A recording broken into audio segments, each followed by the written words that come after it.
Welcome back to LifeTalk TV and Babra TV. Today we are diving into the future of African entrepreneurship, a journey packed with bold idea, real challenges, and unstoppable innovation. Africa is the youngest continent of Earth, with over 60% of its people under 25. That youth brings energy, idea, and ambition, but turning potential into profits, that's the challenge. Across the continent, entrepreneurs face true reality: limited access to capital, unreliable infrastructure, regulatory bottlenecks, and yet these same hurdles are sparking creativity, pushing innovators to build bold homegrown solutions.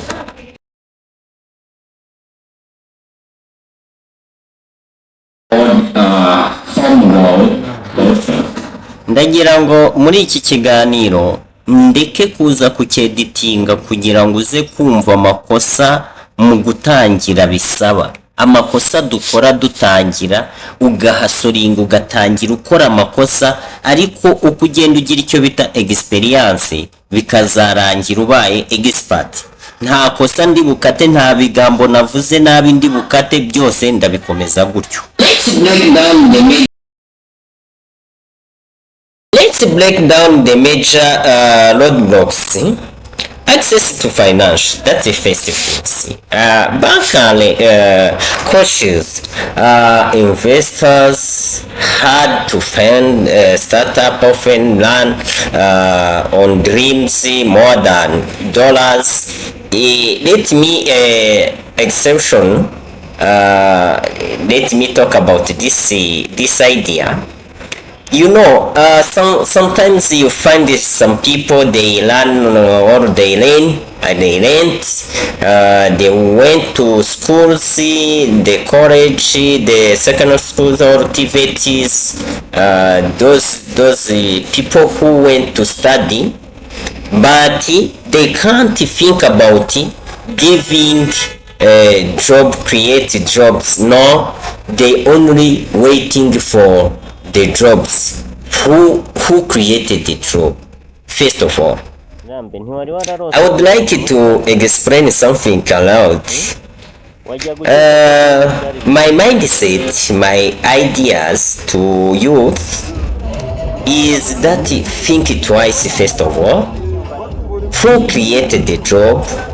Who was he? Who was her before creation of the job?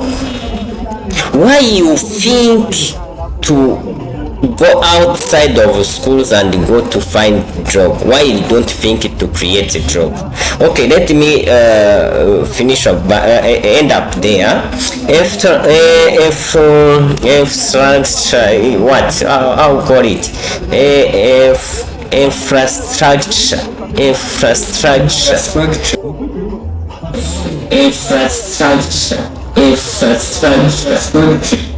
Infrastructure rero ni ijambo, reka mbanze ndisobanureho gatoya, rituruka ku ijambo ry'igifaransa twebwe twazanye mu kinyarwanda, ariko infrastructure rimwe na rimwe rikitwa infrastructure mu kinyarwanda kivangiye. Ariko inkomoko y'iryo jambo tubanze turyumve neza. Infrastructure ni ijambo ry'igifaransa ryaturutse mu buvanganzo bwa gisirikare. Icyo tubanze tucyumvikaneho. Buriya abasirikare baba bafite ukuntu bagira uduterime twabo kwaje, ushobora kuganira bo rwose waba ubari iruhande ntumenye ibyo bari kuvuga. Infra ni ijambo ry'ubwaryo, sibyo? rishingiye ku kilatini gisobanura hepfo cyangwa se ku bantu bize mu seminari baba babizi intangiriro cyangwa se ibanze start beginning, ikintu gitangira ikibanze. Noneho structure bisobanura inyubako cyangwa se imiterere cyangwa se ibyubatswe. Ni ukuvuga ngo duhuje ayo magambo yombi tumenye ngo bisobanura iki. Mu mizi yaryo infrastructure bisobanura urwego rw'ibanze rwubakirwaho ibindi bintu byose, sibyo? Urugero fondasiyo, sibyo? Tubyite nk'iyo ugiye kubaka etaje cyangwa se inzu yari yose ugira icyo bita fondasiyo, icyo iyo nzu yose izaba ihagazeho. Rero leta yo ikora irema cyangwa se infrastructure, listen the word, ibyubatswe. Ni ngo duhuje ayo magambo yombi bisobanutse. Imizi yaryo infrastructure bisobanura urwego rw'ibanze rwubakirwaho ibintu byose, urugero fondasiyo, tubyite nk'ibyo kubaka etaje cyangwa se inzu yari yose ugira icyo bita fondasiyo, icyo ibintu byose byari bihagaze. Rero leta yo ikora irema cyangwa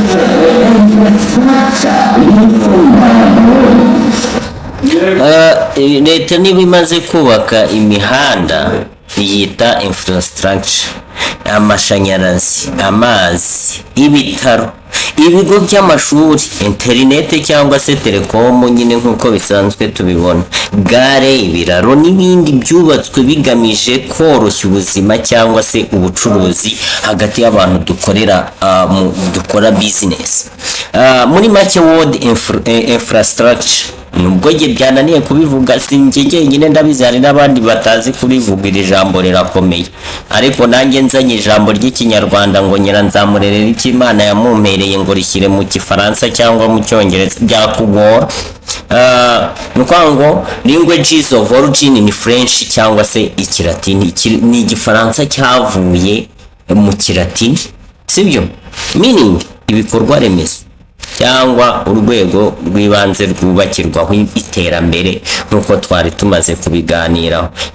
Nta bikorwa remezo rero ibintu byose bishobora kukugora. None wowe muri business hari ijambo ryitwa imyubakire y'ubwonko.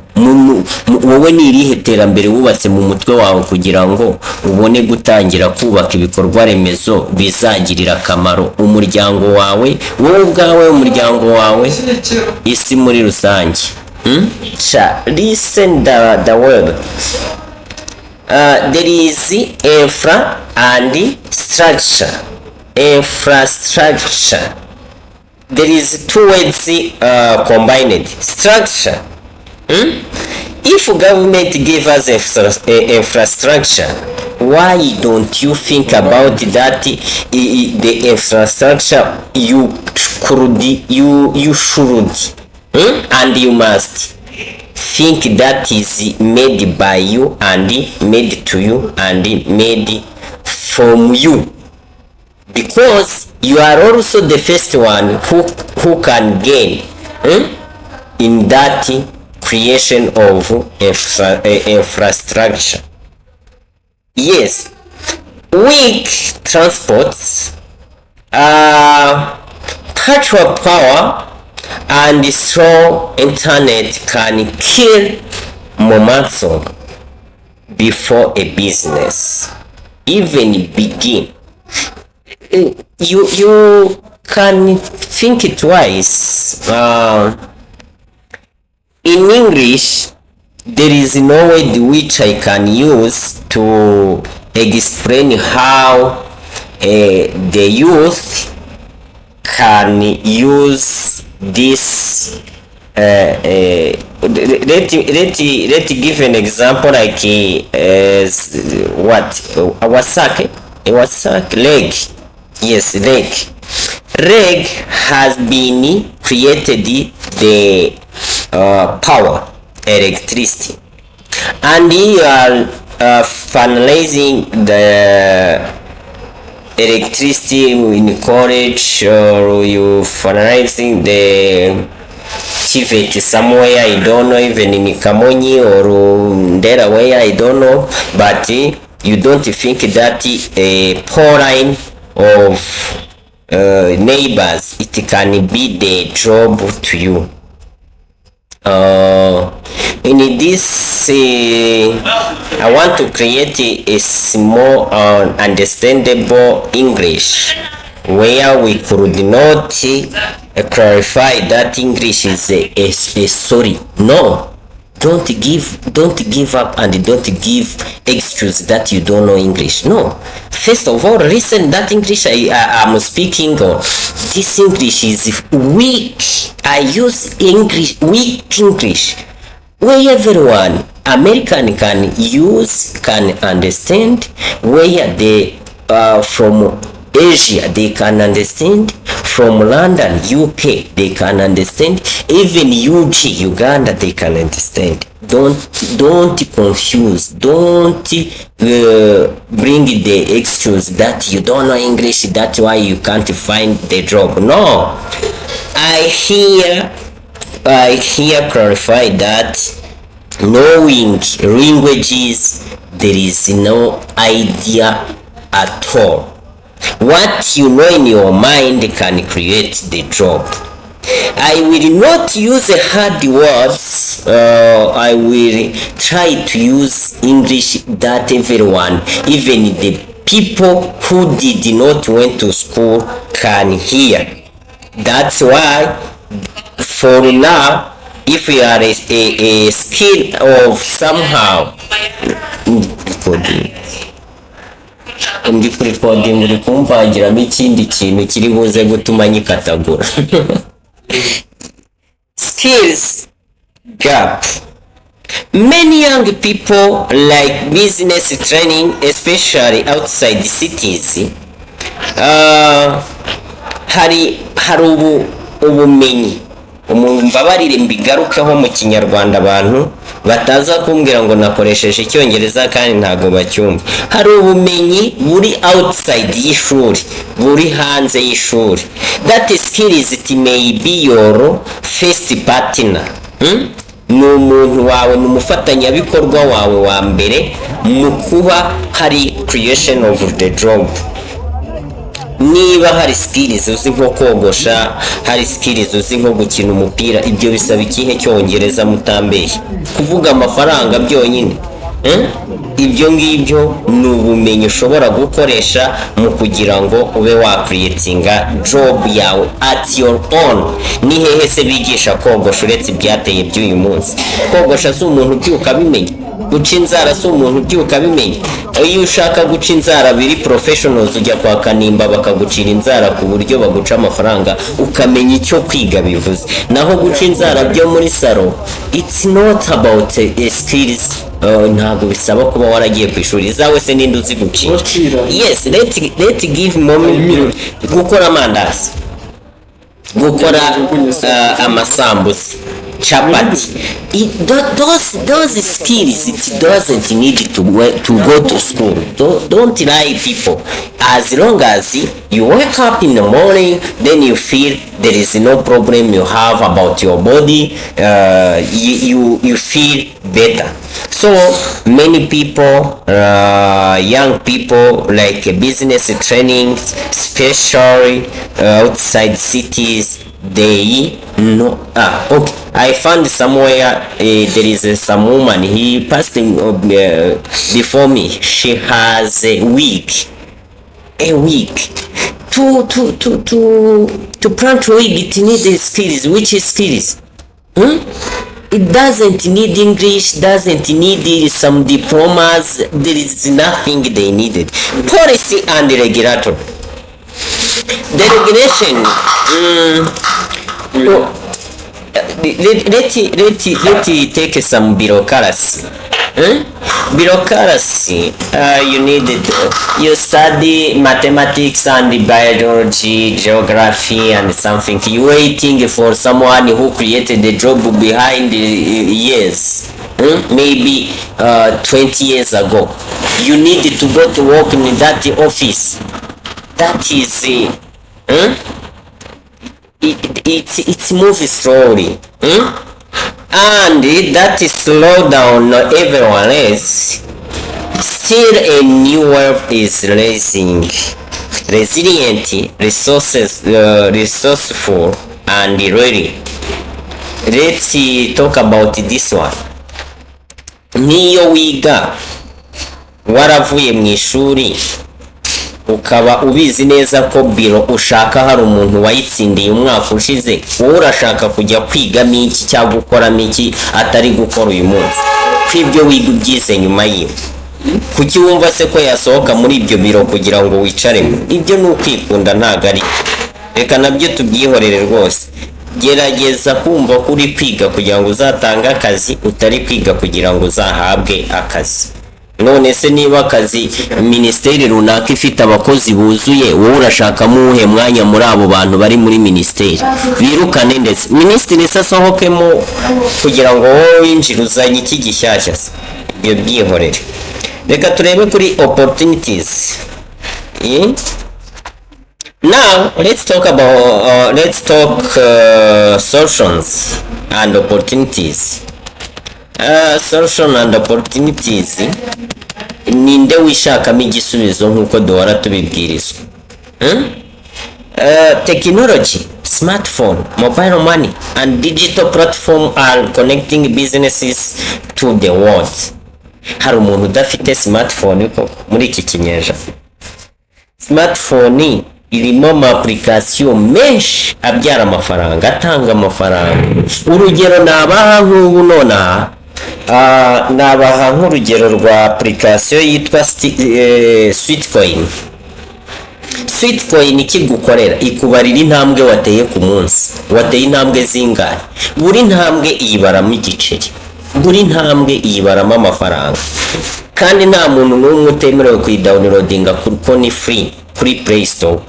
Ariko ugasanga kuba wafata urugendo ukava Uruyenzi ukagera Nyabugogo uri gukorera amafaranga ntabyo ushaka, ahubwo urashaka kwishyura 300 utari busubizwe ugiye gutembera mu mujyi gusa. Kandi wagera mu mujyi ukagendesha amaguru aharehare kurenza aho uturutse, kandi wari kugenda intambwe zawe ziri kubara amafaranga nta kikwirukanza.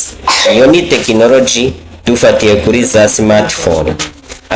Dufate mobile money. Mobile money isaba igishoro kingana iki? Ntago isaba igishoro kinini, for sure ntago isaba igishoro kinini. And digital platform are connecting business to the world. Easy digital platform za social media like YouTube, digital platform yitwa YouTube, TikTok, Facebook n'izindi za social media. Hari ahantu zitagera ku isi.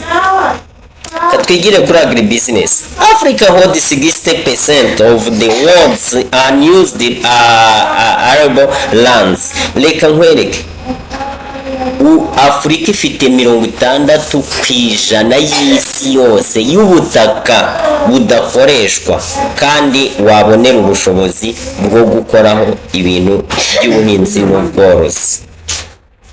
The next food revolution could start right here.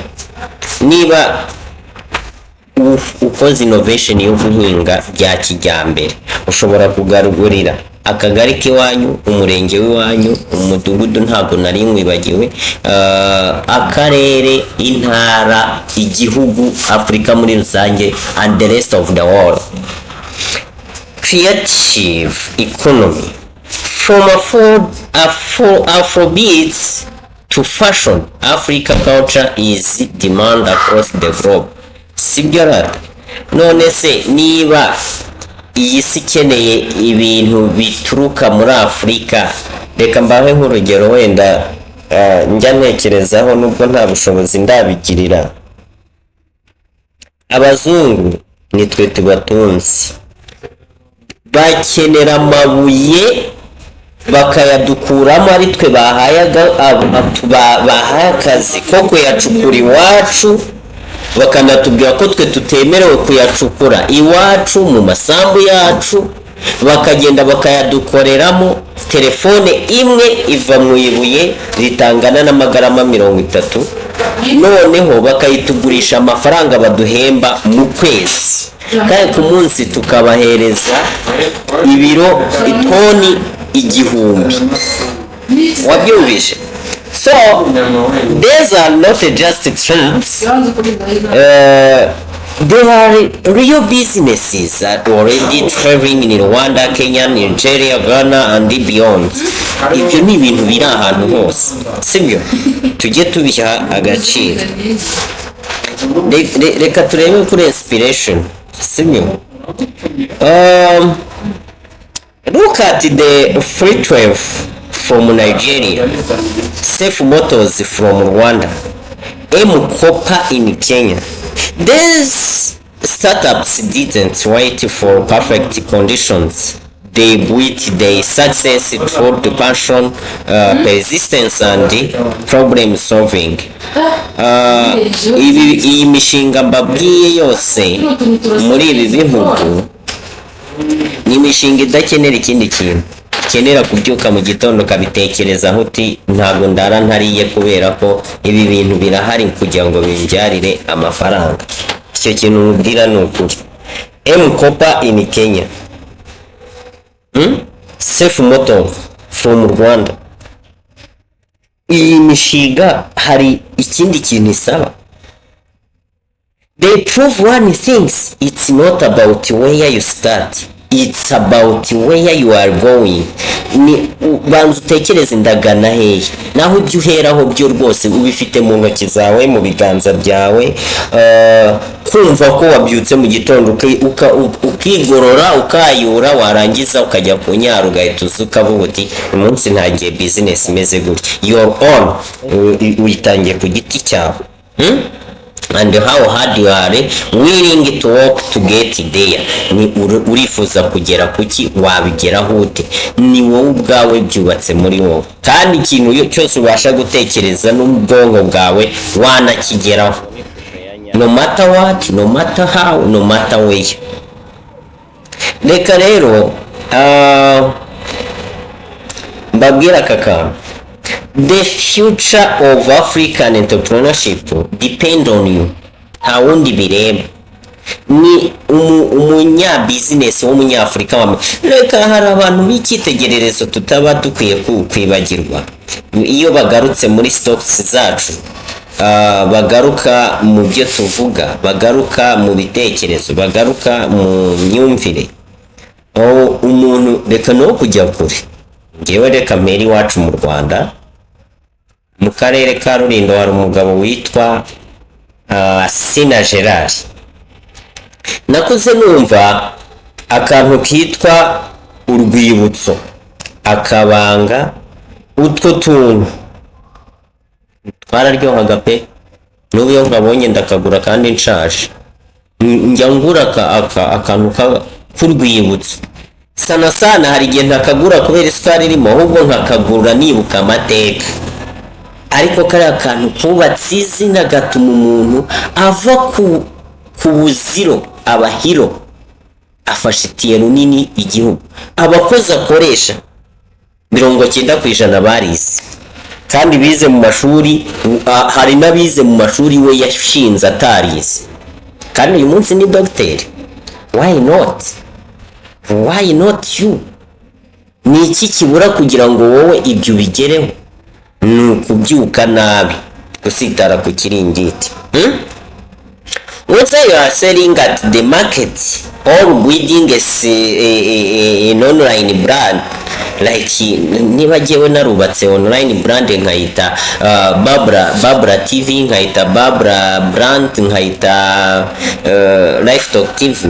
It's small right now, but you will, mu myaka iri imbere uzavuga ngo hari igihe uriya muntu twabonaga ari gusara, ari mu mikino, ukazatangira kuvuga ngo uzi kuri ya muntu ngo ngenda muzi, ngo twararera, ngo twarakuranye, ngo uzi ko twabonaga ibintu aba arimo rwose ari ibintu by'ubwana, yarabuze ibyo akora, ariko kubera ko focusing on the right way.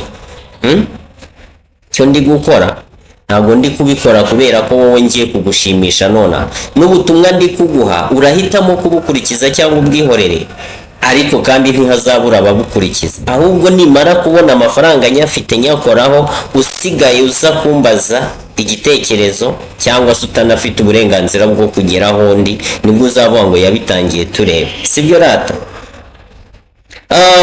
You have what it takes. Dream big, start small, act now. Ako kantu gatekerezeho neza. Ufite ibintu byose bitatu bikenewe, tekereza binini. None se niba kurota ari ubuntu, kuki urota utuntu dutoya ubundi? Hari uzaguhora ko warose inzozi, nyine ni inzozi. Ubu se ko twirirwa batubwira ngo gwamo, ngo inzozi roto. First of all, bamaze kukubwira ko izo ari inzozi, urimo urarota, ariko urangije ushora amafaranga ku nzozi. Kurota ni ubuntu wa mugenzi we, kurota ni ubuntu. Rota ariko wigura inzozi, wigura inzozi. Start small, tangirira ku kantu gato, reka kwishora uhera ku bintu binini. Urahera ku bintu binini se uzagere ku bitoya? Ahubwo uhera ku bitoya ujya ku binini. Act now, tangira nona, ibyo utekereza bitangire uyu munsi. Subscribe to LifeTalk TV and Babra TV for more stories, insights and tools to help you grow and win right here in Africa. Thank you.